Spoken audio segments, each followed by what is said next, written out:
Welcome to the 9/11 Tribute Museum's Distance Learning Program. My name is kfarrar, and I am staff at the 9/11 Tribute Museum, and we welcome you to our program. The 9/11 Tribute Museum is the original 9/11 museum created by the September 11th Families Association in 2006. And what makes the 9/11 Tribute Museum special is that every single volunteer in our community has a direct connection to 9/11. Our volunteers are 9/11 survivors, first responders and recovery workers, family members who lost a loved one, residents, people who worked in the area, and people who just wanted to help out in the immediate aftermath. And they come to Tribute when we're able to do in-museum programs to share their personal stories. And we're now bringing this program to you virtually. Today, we have Mark Damore, who is going to be sharing his personal story with you. He's going to also give you a brief history of the 1993 bombings and historical information about 9/11, but this program is going to center around his personal story. So typically in a live program, you'd be able to ask questions. Since this will be on YouTube, if you have any questions, feel free to post them in the comments, and we're happy to ask Mark for you. With all that being said, I'll let Mark introduce himself and share his story and history. Hi, thank you, Kweku. My name is Mark Damore. I've been living in the area around the World Trade Center since 1988. Donna, my wife, and I had moved down there back then. And the towers were done already. It was a thriving community. It was there. Our connection to it was less about the buildings and more about the neighborhood, which at that time was pretty empty. There were no strollers. There was easy parking. So we were here for the neighborhood. But the towers always stood there. They were always a presence for us. You could see them from wherever you were. For instance, if I was with a client out in New Jersey coming to New York, I would point out the car window and say, that's where I live. That's where my office is, where the World Trade Towers are. So it had a prominence, but at that time it was less a community and more about where our home was, where my home was. In 1993, 1992, I opened my business, and it was on Chambers Street, which was a block south from where I lived and a block closer to the North Tower.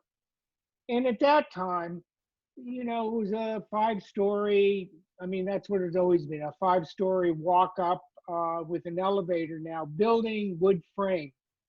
So I was in the office, and funny thing was the internet was then, and I was on something called AOL chatting with a friend in Oklahoma.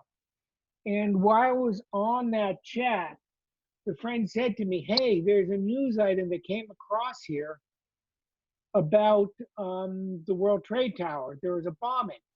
Now, just before that, there were all these sirens, and this is New York City. You always heard sirens. Sirens are just a way of life. It's a background noise. You learn after the first 3 years of living in New York, hey, it's a siren. They come, they go, everything is what it is. These did not end for a very long time. My friend told me on the chat that there was a bombing, logged off, went out and walked down to the building. I think what was not interesting, but what was telling was that I could almost walk up right to the entrance of the World Trade Towers. There were police cars, there were engines, there were fire engines, there were ambulances, but it wasn't cordoned off. And you could see people evacuating, you could see the smoke from the North Tower, and you saw it. You know, I watched for a while, I left, I went back to my office, put on the radio, and listened. The odd thing was, as I look back, and looking back post 9/11, I look at that time and I think, hey, that was a major attack, but it was not huge. It didn't feel like it had an immense impact. I mean, it was big and people died and it was horrific, but it didn't feel like what subsequently you felt after 9/11. So, that's what went on. Let's flash forward to 9/11 and my particular story. Again, the World Trade Center has always resided as these buildings, and they were great. They were a community. People worked there. We would go down. Don and I are just me. We would walk into the mall, go to some of the stores, have a Krispy Kreme because they opened up down there. But 9/11 began for me on the day before, September 10th. And the reason for that is, and this will all tie in, I hope at the end, was that it was my birthday. And for my birthday, Donna decided we had these granite counters and we had to get them trimmed down to look better. That meant taking a 1/4 inch of granite off. And since I was working a block away, I was nominated to, you stay home and take care of this. Now, on that day, September 10th, it was horrific. It was a humid, hot New York City day. It's like the worst place you want to live in New York. It was terrible. But the contractor came in, he started up, he trimmed off the 1/4 inch, and he left behind this patina of black granite dust all over. You could not put on the air conditioning, you could not put the fans on because it would just blow this dust over. So all that afternoon, I was cleaning up. Donna came home and I was like fit to be tied. She sort of laughed at me and said, come on, we'll buy you a birthday present. Went out, got a bike, bought me a bicycle so I could start riding, had dinner, went home, finished cleaning up, and went to sleep. The next day on 9/11, it was amazing. It was one of these grand fall days. The humidity came all the way down. The sky was crystal blue, not a cloud in the sky. It was great. I got the dog, took the dogs out for a walk, came back, put the coffee on for Donna, went to the office. I got to the office, my usual, about 8 o'clock. Unlocked the elevator. One of my employees came in. He sat down, chatted for a little bit, got on my computer at 8:30. At 8:45, and I remember this distinctly, there was the sound of an airplane, which subsequently was American Airlines Flight 11. And it kept getting louder and louder. I have never heard. Now, in my travels on business, I've been on the tarmac on airports in various, countries or traveling. This was so loud. The plane, the engine flew right overhead of the office, and we were on the top floor of 5 floors, and it was basically a wood frame building with brick on the outside. The building shook instinctually, and I don't know what I did. I put my head down on my desk and I waited. A few seconds later, there was an explosion. I ran now. Now the office is what's called a walk-through or a railroad flat. It's just a long office. Windows on the north and south side. Ran to the north side to look out the windows because that's where the sound came from. And actually what happened was the sound was echoing off the buildings there. Nothing there. Ran to the other side, and I was witnessing the North Tower engulfed in flames. I mean, just flames and debris and stuff pouring out and smoke and billowing. I mean, and my employees later said to me, the 2 that were there, said, you used a lot of 4-letter words that day. I mean, I was just like stunned. I'd never seen anything like this. This was nothing alike. So I'm watching and I'm just standing there watching this out the window. It was a clear view. Now the angle is, here's the North Tower. Here's the South Tower. So the South Wait, it goes the other way. It was like this. Here's the South Tower. And it was blocked. The South Tower was blocked. At 9:59, suddenly there was this explosion. Oh no, well, it wasn't 9:59. It was 9:03. 9:59 was when the building came down. 9:03, there was this explosion. And these flames leaped out from the South Tower. I did not see the plane strike. Flames leaped out. And again, looking in retrospect, looking back, it felt like the Game of Thrones dragon breathing fire. That's what it looked like. And at the angle it felt as if the flames from the South Tower were licking the North Tower. So stood there and watched some more. Stood there and were muttering, language unbelievable to me under my breath what was going on. As I was watching, by 9:59, I saw the South Tower come down, crumble right there behind the North Tower. Saw the smoke coming up, grabbed my employee and ran to my home around the corner and got inside, put the TV on. There was a housekeeper there helping clean up the rest of the dust. And we were there, we watched. But for me, I decided to grab my camera and go outside. So I walked out of my building, went to my left, made another left, walked down West Broadway, looking at the North Tower. And I'm watching.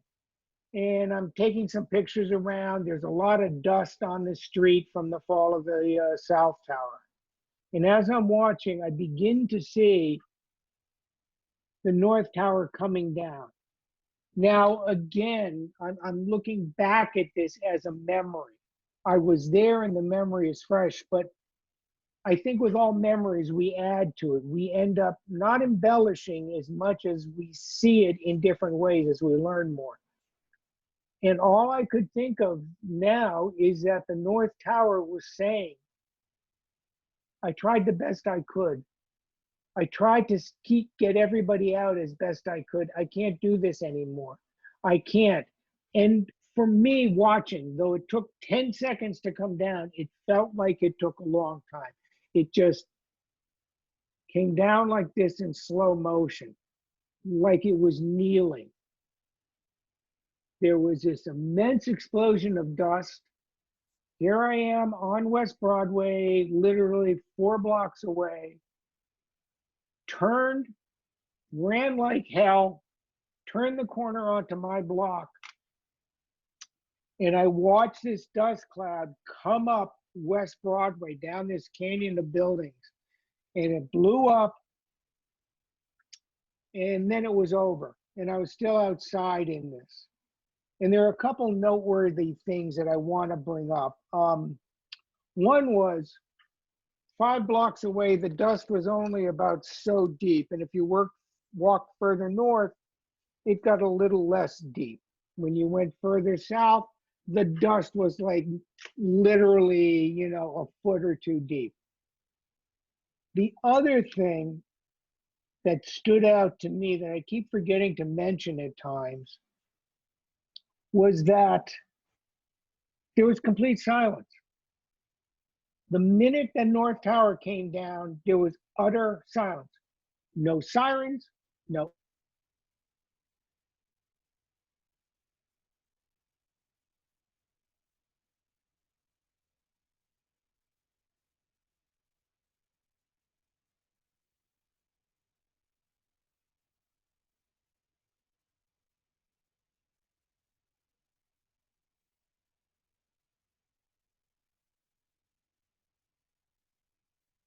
Enough of that. I got home.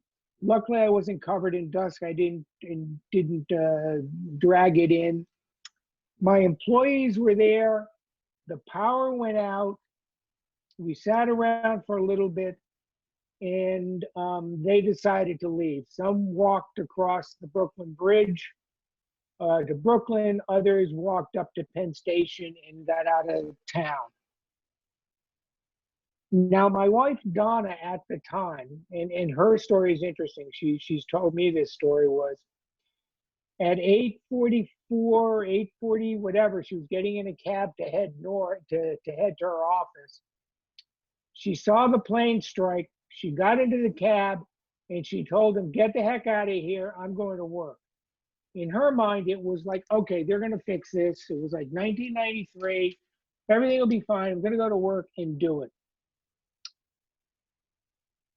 As we know, the city was shut down by, I think, 11, 12 o'clock.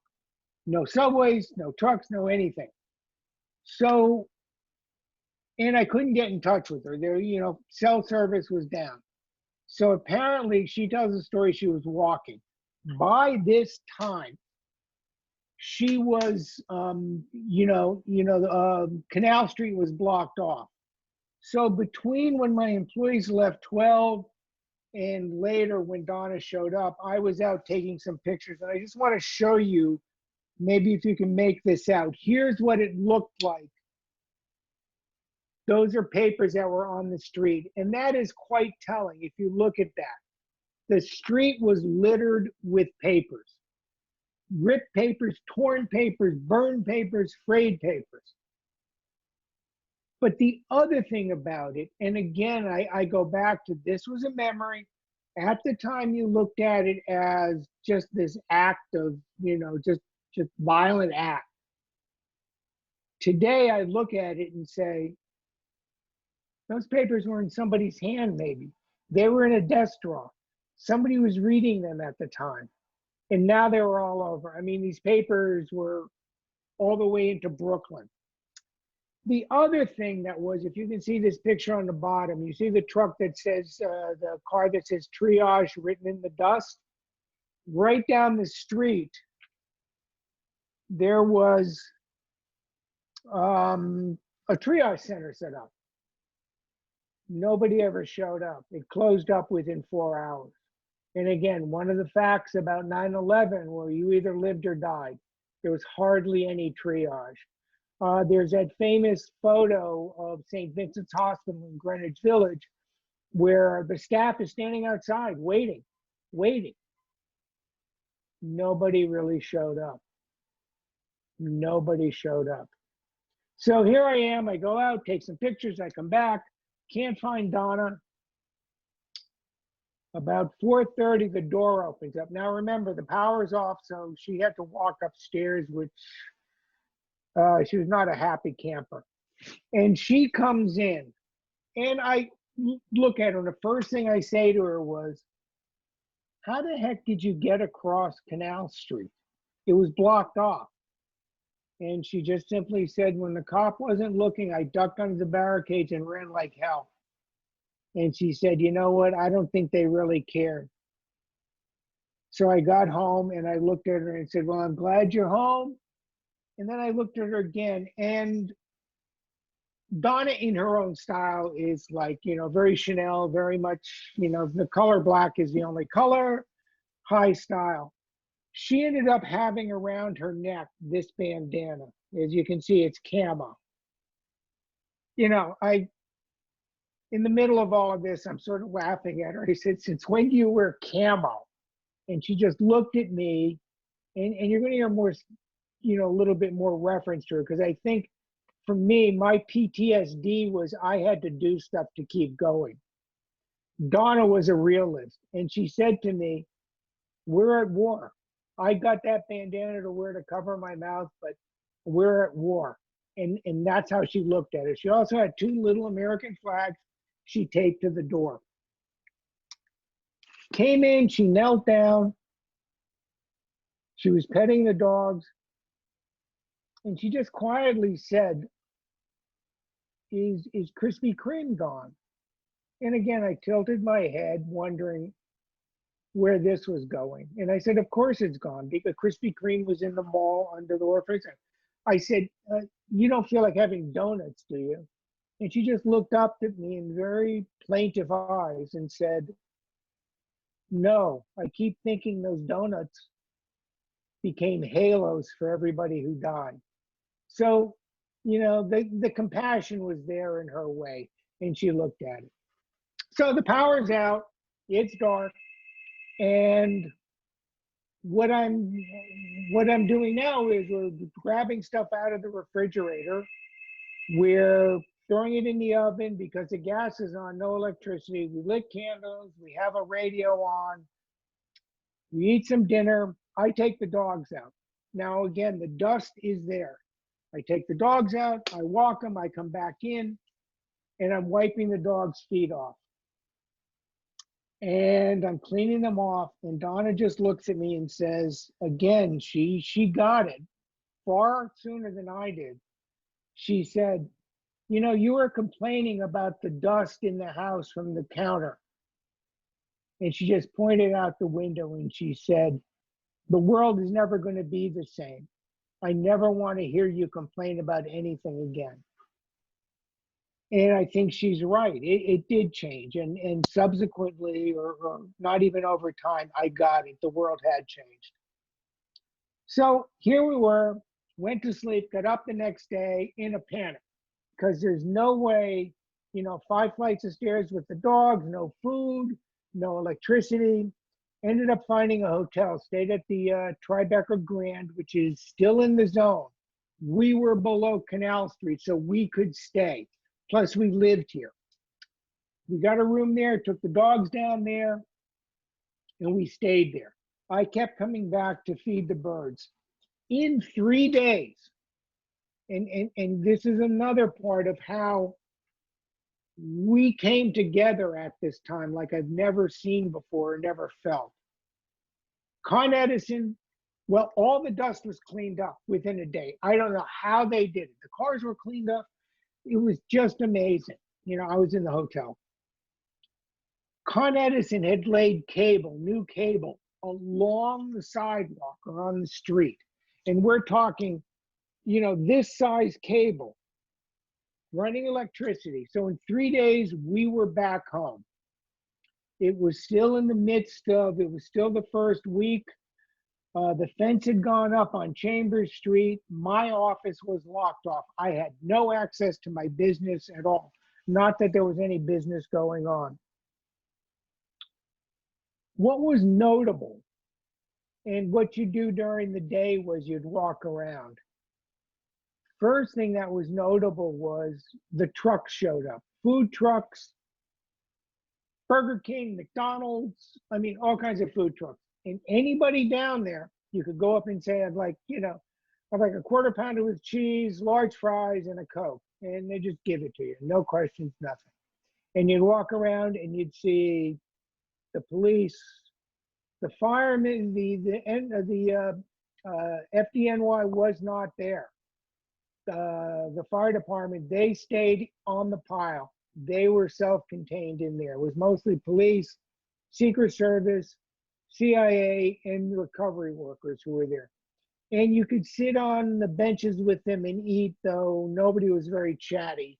You talked to a few people. The sense of devastation was there. Another thing that was noteworthy, and that I think, again, talks to community, which I want to make this point. Though the World Trade Center for us felt like a community. People came there, they went to work, people lived around the area, we went there for donuts or shopping. It had a community sense to it. So we're there. You get up every morning, and on the corner of our block, there would be these piles of boxes, cases of water, toiletries, and some clothing like socks and underwear. Now, I found out later that the trucks would come in at about 2 a.m. and get unloaded. My neighbors helped unload it. But that, again, was a very touching thing. People did not forget about us. And there were just these drops every 4 or 5 blocks of water, toiletries, and that. Eventually, a week later, after multiple calls to the emergency management department, and talking to the cops who were guarding the fence, I was able to get into my office. They came up with me to watch, make sure I had a key, make sure I had ID. I ended up grabbing my servers, a bunch of my computers, loaded it onto a radio flyer red wagon, and walked it up to Soho to an office, a temporary office. So my business was back. And I want to come back to, this was my response, my PTSD. There's different forms of PTSD. Mine was not denial as much as I'm going to dig myself into doing stuff. And I was worried about my employees, worried about how I'm going to pay for health insurance, worried about salaries and the rest of it. We were lucky that we had some work and we could keep going. But it was still, the pile was burning. We could smell it. We got some air purifiers. Luckily, our windows were closed, so there wasn't any dust in the apartment. But the pile was burning, actively burning and smoking. So the fence is up, and the fence that was on Chambers Street subsequently got moved further south, closer, so I could get in my office. I moved back in. And at that time, buses started coming. Now, Donna and I would be out walking, and Donna had a very personal connection to what happened. Not that anything happened to her, but it was like it really affected her. And she's not a kind of, feels person who talks about feelings, but you saw in her reaction. She would just mutter when these buses pulled up about how much this was terrible. What are they doing? I can't believe this. They're like vultures. I mean, she was really upset about it. I said, well, Donna, you don't know. Maybe they lost somebody.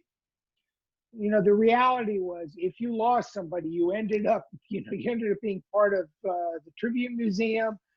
You were on the pile. You were on the other side. So that was not a worry. But one day I said to Donna, I mean, she was like glaring at these poor people. And I said, Donna, you have to stop this. What are you doing? And she said, look, right now, this is not a place to come and visit. This is not where we end up,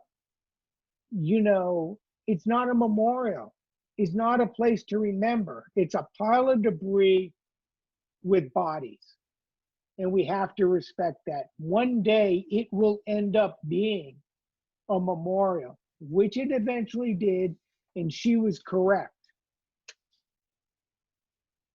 And I think what I want to end with is a couple things. The World Trade Tower is no longer a community. There's a building there, sure. There's the Oculus, but it's a memorial site. It's the memory. So it's not a community, it's a destination. What I want to say is the community is that those of us who were there, those of us who are sharing our memories, I hope we create a community with you. I hope our community is as wide as this video goes, as wide as you all are, because you end up taking in our experiences, adding it to yours, and becoming part of the community. And that's what I like to look at. It's not the towers, Krispy Kreme. It's now you and I, the other docents, and all those memories. I think that's what we are. That's what the Tribute Museum is. It's a tribute to the towers, a tribute to our memories, and a tribute to you all who are listening and being part of us. Thank you. Kwaku, anything you want to add or? Yep. Well, thank you so much for sharing your story. You're such a great storyteller. I mean, we've known this for a while. I've known this for a while, but you're such a great storyteller. You really like put us back into that time.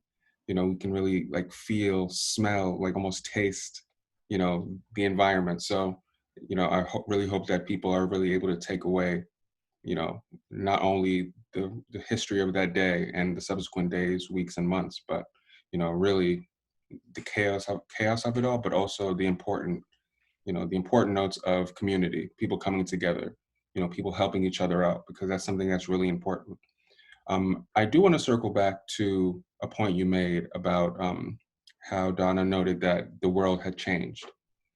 And currently, we are in the midst of another watershed moment in that we're dealing with the coronavirus pandemic that at this point in the US has killed almost 150,000 people and counting, unfortunately. A lot of sudden loss.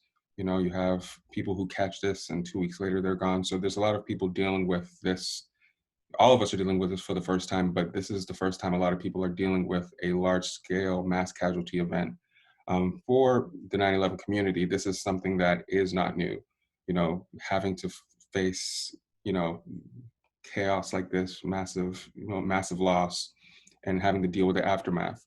But something that we talk about at the museum in particular, and that we like to focus on, is that, we know the bad things that happen, but we need to also recognize the good.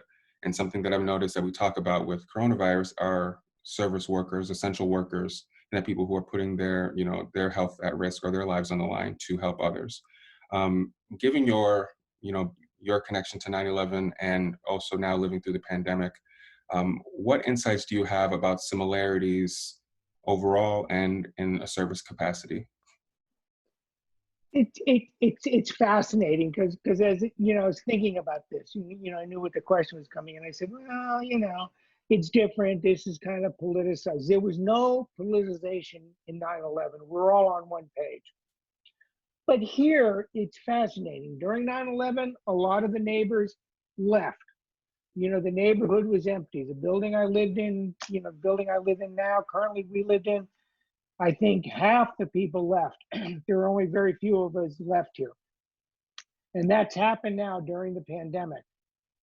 But what is just so interesting is the neighbors and the neighborhood throughout this thing have all come to each other's, I don't want to say rescue, but support. We've always been high on the street and the neighbors have always helped out, but now it's a little more acute. We're helping each other, we're there. But the other thing that just like, right here, especially for the healthcare workers at 7 p.m., the beating on the pots and the pans. And we're nowhere near a hospital here. I mean, Beekman is like, 20 blocks away. Or Beekman, it's Cornell now, but it was Beekman back in the day. And 7 o'clock, everybody out the windows, banging on pots, singing, clapping, carrying on. And I would see across the street the neighbors with their little children standing on the fire escapes, holding the kids, and they're clapping. So it's still there in that way, that community. It's still there that we see what's going on. And the other thing is, you go into the stores, there is this ultimate kindness to those who are working there. I mean, seriously, everybody behind a register, everybody stocking shelves. I haven't seen anybody being challenging or grumpy. So, we still get it. We're still New Yorkers. The story goes, after 9/11, because everybody came to the aid of New Yorkers, New Yorkers got a little bit kinder. We gave directions more readily when somebody was lost, as opposed to say, get in a cab, you'll figure it out. So, we still got it. Our hearts are still there. All right. And final question, kind of piggybacking off of that, for a lot of people, especially, the generation that wasn't born, or were too young to remember 9/11 and are now kind of dealing with the mental aspect of this. Is there any advice that you would give to young people in particular, but people in general, because, this is affecting everybody, about how to cope? And, I guess it could just be an insight into how you kind of dealt with, the reality, like grasping with the reality of post 9/11 in those months, days, weeks, months, and years afterwards. So Any advice from your experience then that can, be applied to people now? Um, I think my advice that I learned, later on that I didn't realize I was doing is around a couple things. Part of my PTSD was when I was watching the North Tower in flames, I had a pair of binoculars and I made the mistake of seeing the jumpers. So I had survivor's guilt. What carried me through was I didn't deny it. I didn't run away from it. I adapted it. I ended up, over time writing, ending up thinking about it, not pushing it aside. There were a period when I had pushed it aside, not in denial as much as, well, I got to do things. I got stuff to do. This is my to-do list. And I think what I've learned, and as I look back, reflection on what's going on, the ability, people use self-care, and I think self-care is, I'm going to give some time to this. I'm going to think about what's going on. I'm going to reflect on it for the big picture, and I'm going to reflect on it for me. And I'm going to reflect on it on me and how it fits with other people. And I think that's how you manage it. You look at it, you reflect on it, and you act on it. That's great advice. And I'm also really glad that you brought up, just mental health in general, because that's something that really got overlooked, in the immediate aftermath of 9/11. A lot of people didn't realize how affected they were, even if they weren't there. People, just seeing it on TV could have affected you and kind of changed how you acted. And if you didn't really face that reality head on, you know, people tended to have more problems when you didn't do that. So I think it's really healthy that you really sit with it, give yourself, the space to kind of push to the side and say, you know what, I'm not ready to deal with this right now, but I know I need to deal with it, and I'll get to this. And then kind of dealing with it at your own pace. That's something that's really healthy and something that's really important for people to, take heed of, because a lot of people really bottle up their thoughts, feelings, and those things can become combustible after a while if you don't really express those things and really face those realities. So that's a really important point, and I'm really glad that you shared that, because a lot of people needed to hear that. Thank you. So with that, that is going to wrap up our distance learning program. We thank you all for watching. If you would like to follow us, please follow us on Instagram at 911 Tribute Museum, on Twitter at 911 Trib, TRIB Museum, and on Facebook at 9/11 Tribute Museum. We're happy to answer any questions you may have about the program. Just stay tuned, because we'll have future programs coming up. So once again, we thank you all for watching. Watch again, share this, and we hope to welcome you to the museum in the future, in the near, very, very near future.